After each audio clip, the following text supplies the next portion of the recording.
Everyone, I'm Suzie. I'm a General Manager with Chorus. Virginia's done an excellent job of taking us through what is mental health and mental illness. I'm here to talk about what that means for the workplace and for employment. I've called my presentation Work for Mental Health. So what exactly do I mean by that? And it's a couple of things. The first is that we can't ever take our mental health for granted. We need to put in the effort the same way we do for our physical health. We need to monitor it and do what we can to build it and promote it. The second meaning is that work is actually really important for our mental health. We need a meaningful occupation, something to do with our days, to have good mental health. And that's really what I want to focus on today. A meaningful occupation is something, as I mentioned, that everyone requires. So what do I mean by that? It's something that gives purpose to our time, provides structure and routine, a reason to get out of bed in the morning. Some examples of what meaningful work might look like to different people could be volunteering, it could be parenting, it could be being active in your local community, being part of community groups or environment groups. It also might mean caretaking or caregiving for friends or family. These are important activities. They make us feel good about ourselves and they give purpose to our lives. Employment is, of course, a meaningful activity, but it has benefits that go above and beyond the examples I've just listed. A key thing is, of course, employment provides us with income. Money allows us to make new, better, different choices and gives us a feeling of freedom. It helps create our identity for who we want to be, builds our independence and makes us feel good about ourselves. Employment is really important. We know through research that's been conducted, employment is great for mental health, and it only takes 8 hours a week to get those benefits. So 8 hours a week, that's 1 day a week of employment, can lead to feeling good about ourselves, having enough money to do the things we choose to and the things we enjoy. It's a really valuable experience, not just for the businesses that we're productive for, but for ourselves as human beings. Something that will be a bit of a theme today is people with mental illness and employment. A mental illness doesn't stop you wanting a job. Like everyone, most people want to work. Vast majority of people want to work. Having a mental illness doesn't change that. In fact, it can make employment even more important. Having a job makes people feel happier, makes people feel better about themselves, regardless of a mental illness or not. Something that's really important for people with a mental illness is that it aids in recovery. So in this sense, recovery doesn't mean not having a mental illness. Many mental illnesses are lifelong or recurring, but recovery means living your best life and actually being able to have a life where you've got a job, you've got a partner, you've got kids, having the things that matter to you regardless of a mental illness or living with it, same as you might live with a chronic physical illness. A lot of employers are nervous about employing someone with a mental illness. They worry that they don't know enough, they worry that they might make a mistake, and they worry that employing someone with a mental illness might impact on their productivity or their bottom line. I'm here to tell you that mental illness is a human condition. Every business will have been impacted by mental illness, and every people leader will have worked with or managed someone with a mental illness, whether they know it or not. In any year, 1 in 6 workers will experience mental ill health. Over the course of our lifetimes, almost half of us will have a mental illness at some point or another. The expectation that a workplace can be untouched by mental illness is unrealistic.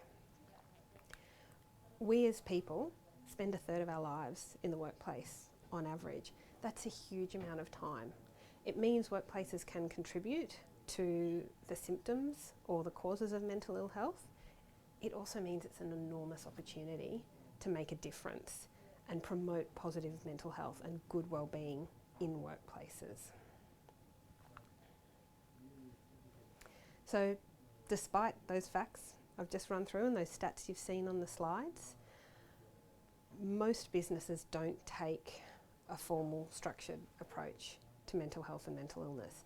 The data you see on your screen now, that's from a New South Wales study. There's no reason to believe it's any different in Queensland. This is pretty common across Australia and across the world. Mental illness is sometimes hard for people to come to grips with, so it's often addressed in an ad hoc way rather than having kind of a business-wide approach. So what can a business do to be a mentally healthy workplace? If there's an opportunity with 1/3 of our time being spent in workplaces, what can workplaces do to make that the best possible place for your staff, for yourselves, for the organisation as a whole? Creating a mentally healthy workplace is not actually as complicated as it might sound. What we want are supportive and psychologically safe workplaces. And what I mean by psychological safety is a workplace that is safe for a staff member to speak their mind, safe for a staff member to take risks for the benefit of the business because they have good relationships and they know that their colleagues and their boss will have their back. That's really what psychological safety is in a nutshell. A mentally healthy workplace will also allow you to discuss mental illness and, you know, maybe times when you're not doing well in the workplace. There's not that stigma or taboo about it. You can talk about it and maybe, you know, if need be, some reasonable accommodations can be made. A mentally healthy workplace will promote resources to their staff. They'll talk about what's available online. There's a huge amount of free resources out there that businesses can tap into and recommend to their staff, and we'll be providing that information and those links later on in today's events.